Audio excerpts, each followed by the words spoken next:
everyone, and welcome to part 2 of our 3-part food waste series.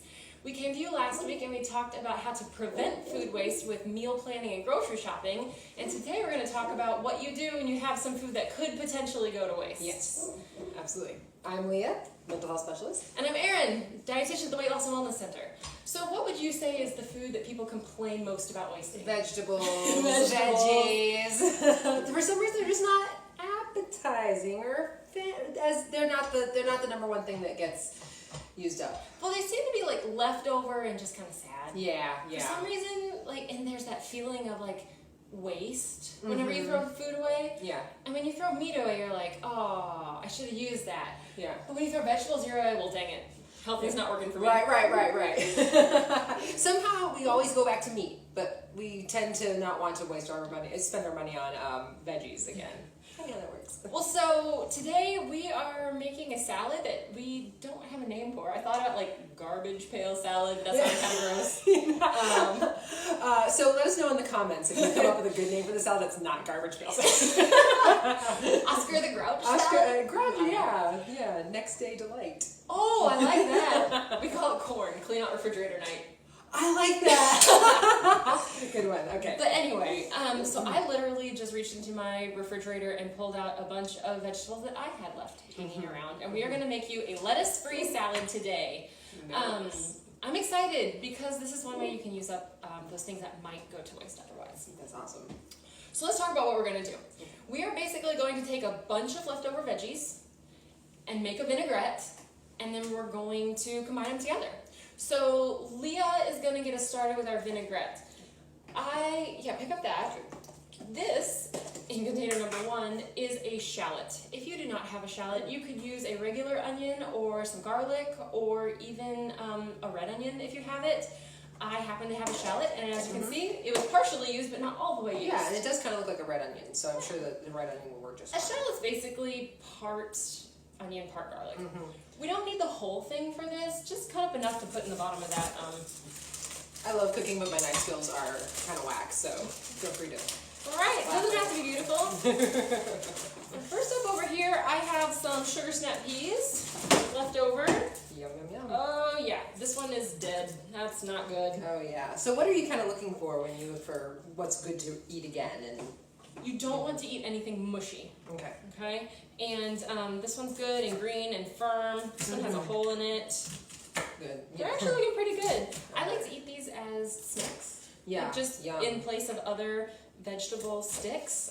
But you can see I didn't use the whole thing. So I only really discarded 2 out of my pile of sugar snap peas here. And so I'm just going to cut these up into bite-sized pieces. One way that I really find makes it easier to tolerate leftover vegetables, make the pieces small. It changes the texture. Even people who are like, I don't do vegetables, will eat them if they are a pleasing texture. Oh, excellent. That's a good tip. I have found. Yeah. And a lot of times people are like, oh, I don't do vegetables. They're like, I'm a texture person. I don't like mushy. Oh, that goes in the jar there. Ew. Alright.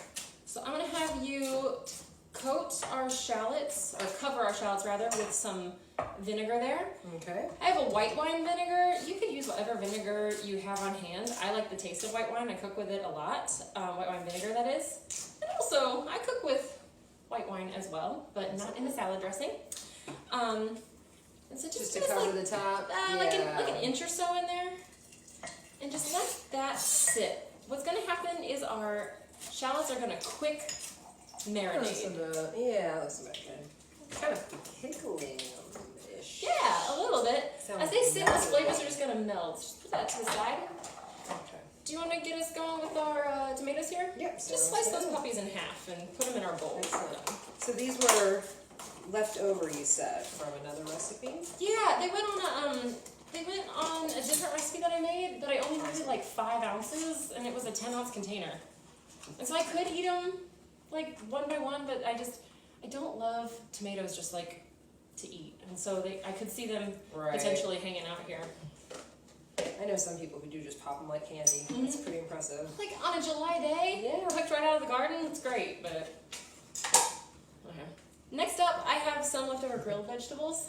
See, now that's where I struggle. I consider myself a pretty adventurous eater, but you know, Erin, you're gonna have to convince me on this one. Well, you know, like how whenever you are at a I'm sure grill, they look delicious, and I'm sure they even at one point in time they were quite delicious and crisp and hot and steamy. But now they're a little sad. They need a womp womp. And my, like, these things, like the grill marks that used to be nice and crisp are just kind of now like all. They look like they would be beautiful in a photo. No, they're not photogenic. And I got some like red bell peppers here. Yeah. Delicious, wonderful tasting. But the day of the barbecue, you're like, oh, I like those. But looking in my container today, I'm like, oh, that just doesn't look great. But lots of good nutrition here. Yes. Nothing's bad. They're only 24 hours old or so. I'm just going to cut these into bite-sized pieces. And again, texture. We got those good crisp peas in there. You're going to add in our tomatoes. And so we're going to have a good balance of textures here. And I have to say, there's not a single tomato in here seems off or soft or anything. They're all really, that's good. really good shape. Okay, I'm going to cut these things up. You can really use whatever vegetables you have. I seriously just reached in my crisper drawer and started picking up containers. Right. That's pretty cool. It's exciting to have that skill and to be able to sort of piece together things. It comes with practice, you know.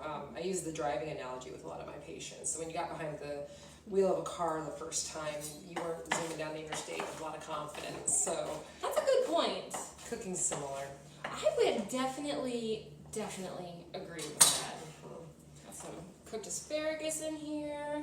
Oh, nice. We got some good colors going on. All right, your tomatoes are halved. All right, throw those in All there. right, I'm gonna do the old pick up and swoop. Pick up and slide. I'm having a very Ina Garten moment. Oh, look at you. I think she's probably a lot more swap than that. Oh, that's a beautiful mix of colors. Yeah. Oh gosh, you know, and the funny thing is I wasn't watching the cut or anything, but I looked up and then I just saw a rainbow of really, like, it went from not so appetizing to really actually looking pretty tasty. Last up, this is the vegetable, number one vegetable that goes to waste in my house, is like the leftover piece of cauliflower. Yeah. This is not the world's most beautiful piece of cauliflower anymore. It's been hanging out a while. There's a couple little brown spots, but it's not soft at all. It's not gray. It does have a little dark spots though. So I'm just gonna give it a once over, slice off, anything like that.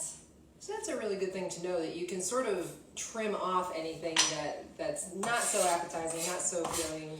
As long as the what you're gonna eat is firm and doesn't like have any weird slime or texture issues, you're good to go. Pro tip about cauliflower: when you cut cauliflower, cut from the core side down. You will reduce your cauliflower confetti that way. Good to know. Yeah, just like cutting from the bottom I down. have a lot of that. You too. And then I'm gonna bring in my littler knife and cut this in. Cauliflower is another one that I really find. Yeah, there's no Look at that. And then it just breaks apart, nice and easy. So we can just like Barely a confetti party right there. barely a confetti party. So while I make our cauliflower into mini florets, bite-sized florets, we don't want a big old mouthful of cauliflower here. We want it just to add a little bit of texture. Why don't you finish up our dressing? Sure. I'll have you add some salt and pepper to that. That I can do. Just like a quarter or a teaspoon or so. And then several good cracks of fresh cracked pepper. I always feel like fresh cracked pepper is a feel thing. Like, that feels fancy? Feels right. Feels right. That feels right. That feels like enough pepper. I should probably taste it at some point just to see. Yeah, we'll get there. We'll get there. Yeah, what do you think? I would put more pepper. I like pepper. Yeah, I'm a pepper monkey.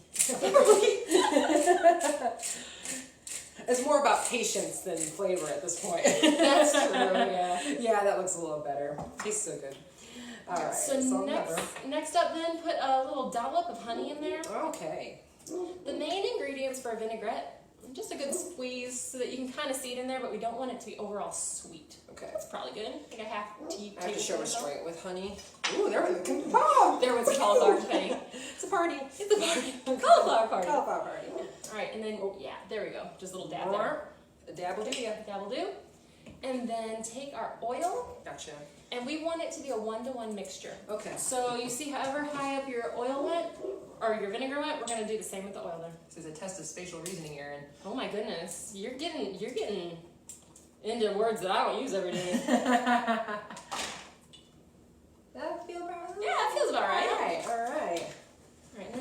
lid there, that mason jar. Okay. I love using mason jars to make salad dressing. Alright. Super easy. Screw that lid on and just give it a good shake. Didn't even need to buy any special gear or like fancy bottles. If you don't have a mason jar, if you just have a container with a tight fitting lid, it'll work. There's some honey at the bottom. I'm trying to. There it goes. Alright. There you go. Oh, that didn't take long at all, Do actually. you see how the dressing's kind of emulsifying all together? The oil and the vinegar are no longer separate. Yeah. Oh, that's amazing. Yeah, Easy peasy. I thought that would take a lot longer, but it did not. Now, I do not have any leftover herbs. Have you ever cooked with fresh herbs? Yeah, occasionally. Have you ever used the whole entire container of fresh No, herbs? never. How much did you spend on that container of herbs? $1.98. And use like 24 cents of it? Yeah, that's about right. This is an excellent application. Whatever fresh herbs you have on hand, you can chop up and throw in there. It's amazing. For our purposes, salt, pepper will do just fine. Alright. Open it up and give it a taste with the... Is one here? I have a big spoon back here. Yay, for the girl spoon. A big spoon. All I'm right. gonna give it a taste and see what you think. I like raw onions, so I'm going to grab a little bit of raw onion. And the longer you let those onions sit before you add everything else, the more... Yeah, not too sweet, but there's just a tiny bit. Okay. It's more mustardy than sweet. Does it need any salt? It does not need salt. You need pepper? Does need pepper. Alright. Put a few more cracks of pepper on there. And we probably won't use all this dressing, but we'll just, whenever you get that all mixed in, we'll just give it a good shake. Ooh. Come back here, lady. So all of these ingredients are very complimentary. There's nothing weird in here. It's just probably all things you like if they were left over in your fridge to begin with. And then I don't want to double dip with this spoon, but I think that should. I Just trust my gut. give it a little drizzle. We don't need it swimming, but just enough to like get everything a little taste there. Nope. A little. Right there. We'll start with that. All right. Oh my gosh, that looks so. Do you smell looks it? so. I do, and it looks so fresh. You know, that's the thing. It is all fresh. It is. It does. You know, for something that's a corn salad, clean out the refrigerator night salad. It really does. It's got new life, and it's colorful, and you know, you can really. It smells fresh, and you know, it's given it kind of new life. The dressing is not the main component here, but the oil really helps whatever flavor we have really adhere to all of the bits.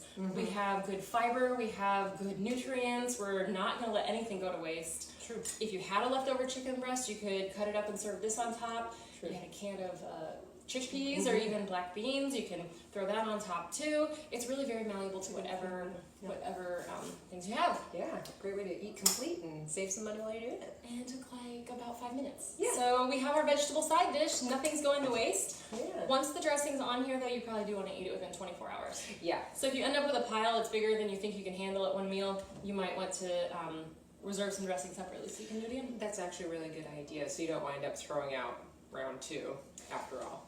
So just to put a point on it, if I would have thrown this away, I had like 2 squashes and a half a container of tomatoes, a quarter of a head of cauliflower, and like the leftovers of a sugar snap peas.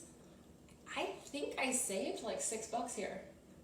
Yeah, that's I was doing the math though. You were doing that. That's about $6. That's solid. $6 salad, but I already paid for it, so this one's actually free. It's free. So it's kind of like reverse budget bites, or it's Reverse an budget bites. expensive salad that's already paid for salad. That's pretty good. I like it. I like it. Free. Try this out. Let us know how it goes.